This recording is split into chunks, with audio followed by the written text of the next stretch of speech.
So you have got 25 to 30% body fat और आप steroids use करने का सोच रहे हो। अब आपको ये भी समझ में नहीं आ रहा कि ज्यादा से ज्यादा क्या हो जाएगा, कि क्या उन स्टेरॉइड्स को यूज करने से हम पतले हो जाएंगे, क्या हमें बहुत बढ़िया बॉडी बन जाएगी, क्या होगा। तो लेट्स ब्रेक दिस मिथ कि अगर हमारी बॉडी फैट परसेंटेज ज्यादा है हम स्टेरॉइड्स को यूज कर सकते हैं या नहीं कर सकते, या सिंपल लैंग्वेज में बोले तो can a fat guy use steroids. So hello and welcome to a vlog number 9 of can a fat guy use steroids. बहुत सारे लोग स्टेरॉइड्स यूज करना चाहते हैं या कर चुके हैं या कर रहे हैं, लेकिन उन्हें ये नहीं पता लग रहा कि उन्हें करना क्या है। तो सबसे पहले हम बात करते हैं कि एक मोटा इंसान या एक फैट गाय स्टेरॉइड्स यूज क्यों नहीं कर सकता। सबसे पहली बात है, अगर आप फैटी हो तो आपकी बॉडी एरोमेटाइज ज्यादा करेगी, यानी कि टेस्टोस्टेरोन का एस्ट्रोजन में जो कन्वर्जन है वो बहुत ज्यादा होगा, ठीक है, जिस वजह से आपको वाटर रिटेंशन भी हो सकती है, गायनो भी हो सकता है, और भी बहुत सारी प्रॉब्लम्स, प्रोलैक्टिन रेज हो सकता है, मूड स्विंग्स हो सकते हैं, बहुत कुछ आ सकता है, ठीक है।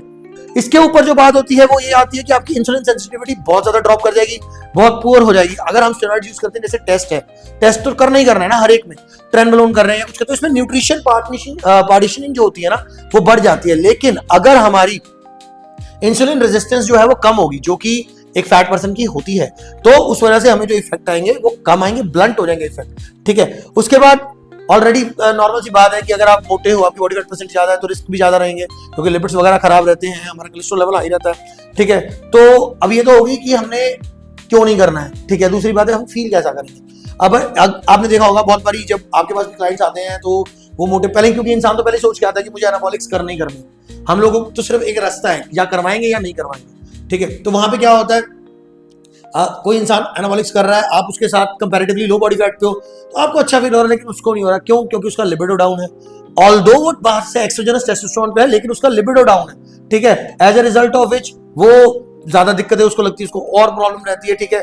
फिर उसका फेस जो है वो पफी रहता है, ठीक है। हाई ब्लड प्रेशर के इश्यूज हो सकते हैं, एस्ट्रोजन बढ़ेगा तो एस्ट्रोजन की डोमिनेंस हो जाएगी बॉडी के अंदर, जैसे हमने पिछले व्लॉग्स में बताया कि एस्ट्रोजन की डोमिनेंस होने के बाद क्या क्या प्रॉब्लम्स आती हैं, ठीक है। उसके बाद कोई मसल गेन नहीं रहेगा, खास वाटर रिटेंशन ही होगी ज्यादा से ज्यादा। तो आप एक मसल बनाना चाहते हो, आप बैलून में हवा थोड़ी भर रहे हो, ठीक है। तो अगर आप मोटे हो तो आप मसल बनाने की कोशिश करो, आप बैलून में हवा मत भरो, क्योंकि बॉडी जो है, जैसे मैं बताता हूं, हमेशा बोलता हूं, स्टेरॉइड एनहांस करते हैं जो चीज आपके पास है। फैट होगी वो फैट को एनहांस करेंगे, मसल को एनहांस करेंगे, ठीक है। उसके बाद हम बात करते हैं कि क्या नहीं करना चाहिए। सबसे पहली बात है, कभी भी टेस्ट डेनाबोल और ट्रेन का साइकिल नहीं चलाना चाहिए एक साथ। बहुत सारे लोगों को मैंने चलाते देखा ये सोचते हुए कि भाई लीन गेन्स हो जाएंगे या गेनिंग हो जाएगी, तो इस साइकिल को कभी नहीं चलाना है और अपने ब्लड वर्क्स को कभी इग्नोर नहीं करना है।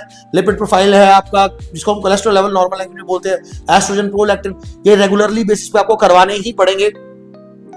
अगर आप मोटे हो आपको कोई शॉर्टकट नहीं मिलने वाला, आपको बहुत बहुत बहुत मेहनत करनी पड़ेगी, ठीक है, और बहुत मेहनत करके अपनी बॉडी फैट ड्रॉप करनी पड़ेगी। इसकी जगह पे आपको क्या करना चाहिए, इसकी जगह पे आपको इंसुलिन को, अपने जो इंसुलिन रेजिस्टेंस है, इंसुलिन सेंसिटिविटी है, उसको उस पर फोकस करना चाहिए ज्यादा से ज्यादा, ठीक है। क्लीन खाना चाहिए, अच्छी चीजें खानी चाहिए। आप मेटफॉर्मिन ऐड कर सकते हो, बर्बरीन ऐड कर सकते हो, लो ग्लिसेमिक इंडेक्स कार्ब्स, जो लो जीआई कार्ब्स होते हैं उनको ऐड कर सकते हो, क्योंकि बहुत से लोग ये सोचते हैं कि हम कार्ब्स बिल्कुल निकाल देंगे बॉडी से या बिल्कुल कट ऑफ कर देंगे, वो भी गलत है। लो जीआई कार्ब्स आप ऐड रखो, आपको फैट लॉस में वो भी हेल्प करेंगे। कार्डियो इंक्रीज करो, HIIT LIT को ऐड करो, 3 दिन HIIT करो, 3 दिन LIT करो, वो भी आपको फर्क पड़ेगा। कंपाउंड्स की अगर बात करें, अगर एनाबॉलिक्स करने हैं तो आप माइनर कंपाउंड्स जैसे होते हैं, जैसे अनावर हो गया हमारा, अनावर हो गई, देन हमारा प्राइमोब्लोन हो गया, इन चीजों को आप ऐड कर सकते हो। बाकी जो प्रिकॉशंस है वो तो हमेशा ही रहेंगी, लिवर एंजाइम्स, बीपी को मॉनिटर करना अगेन एंड अगेन, ठीक है। तो ये चीजों को जरूर करना है। और इसको अब हम अगर ऐसे देखें कि समराइज करें इसको, तो ये है कि स्टेरॉइड्स, आप जैसे मैंने पहले बोला, स्टेरॉइड्स आप जो जैसे हो उसको एनहांस करेगा, वो एक फैट बॉडी को फिक्स नहीं करेगा, बैड बॉडी को फिक्स नहीं करेगा। फिक्स आपको अपनी डाइट करनी पड़ेगी, ठीक है। आप अपनी डाइट फिक्स करते हैं, एनाबॉलिक्स आपको रिजल्ट देंगे, ठीक है। अगर आप मोटे हो पहले उसको फिक्स करो, देन स्टार्ट एनाबॉलिक्स। बाकी अगर आप अनश्योर हो आपको क्या करना है, आप अपनी ब्लड रिपोर्ट्स कराएं, हमें सेंड करें। हमारा पेज है एनाबॉलिक आर्क, ARCC के नाम पे, ठीक है, उसको फॉलो करें। इंस्टाग्राम के ऊपर team muscle factory and body building doctor के नाम पे भी पेजेस है, उनको भी फॉलो करें। लेटेस्ट कंटेंट रिवॉल्व होके आता है, सेम कंटेंट सभी पेजेस पे नहीं है, सबसे पहली बात, ठीक है। एंड हमारी वेबसाइट है www.thebodybuildingdoctor.in, इस पे जाएं और हमारे ब्लॉग्स वगैरह आप पढ़ सकते हैं। हमारे कोर्स ज्वाइन करना चाहते हैं उसके ऊपर पूरी है। We will help you build a strategy, ठीक है, that is the right. Thank you.